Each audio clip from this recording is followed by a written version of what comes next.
الحمد لله رب العالمين وبه نستعينه على أمور الدنيا والدين نحمده سبحانه وتعالى ونشكره على كل نعم التي أنعم علينا ونصلي ونسلم على حبيبنا ومولانا محمد صلى الله عليه وسلم.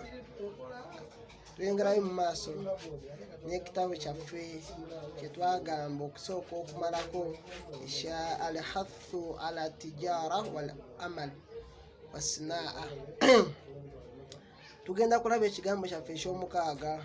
Ekigambo kino nga kyomumanyi ayitibwa Abu Yusufu al-Ghasuli.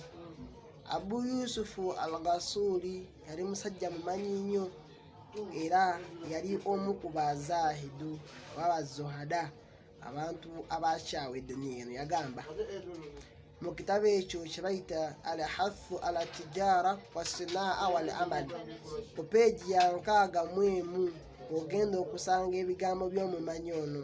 Yagamba nti ma yahmiluni ala al amali illa alsinati haulai alqura'u yaquluna Abu Yusuf min aina yaakulu. Nzizamu ekigambo ekyo. Omumanyi ono yagamba nti ma yahmiluni ala al amali illa alsinati haulai alqura'u yaquluna Abu Yusuf min aina yaakulu. Omumanyi ono yagamba mu bigambo bye yategeezaamu, yagamba nti ma yahmiluni ala al amali, nti teri kintwala kukola, teri kinsitula waka ewange ngende nkole, illa alisinati haulai, okujjako ennimi zaabo abasajja, okujjako ennimi zaabo haulai alqura'u, aboogezi.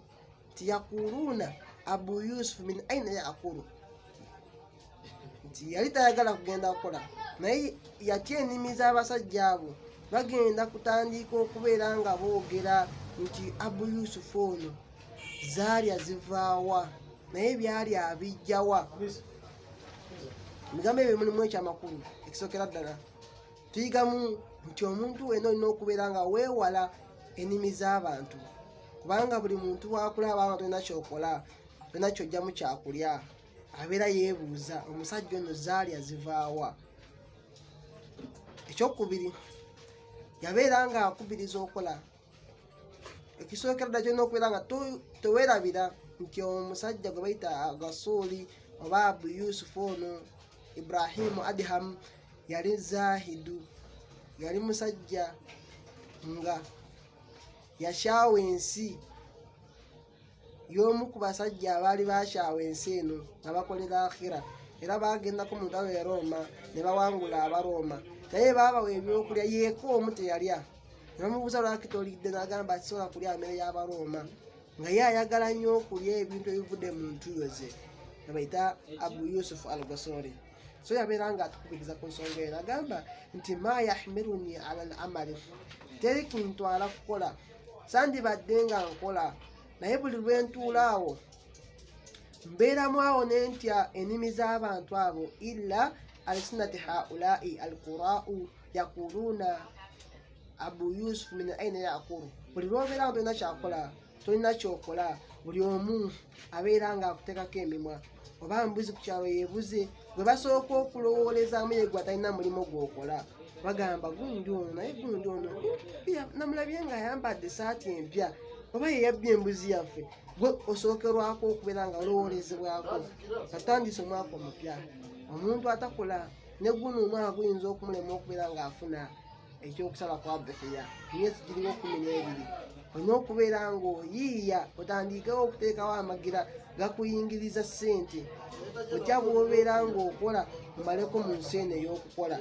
Ekitabo kino kino bagamba kyebayita alhathu ala tijara wasinaa wal amali. Ekitabo ekyawandiikibwa omumanyi ayitibwa Abubakari al-Khalali rahimahullah, kubanga abeera nga amusaasira. Ensonga eyo yabeera nga atunda ekitabo kirungi nnyo. N'ekitabo ekyokubiri bagamba kyekiyitibwa Islahul Maali ekya Ibuni Abu Dunya. nakyo tulabayo ebigambo netulaba nebino ebigambo netubiira nga tubikarana netufunamu omusomo.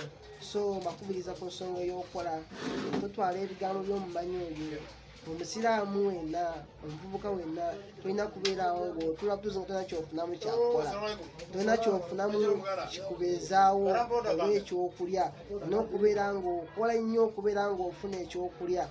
So bakubiriza baddu ba Allah, baganda bange bampuliriza ab'ebitiibwa, ensonga ey'okukola beere nga tugikwatira ddala n'amaanyi magego. Barakallahu fiikum wa jazakumullahu khairan fi dunya wal akhirah. Assalamu alaikum wa rahmatullahi wa barakatuh.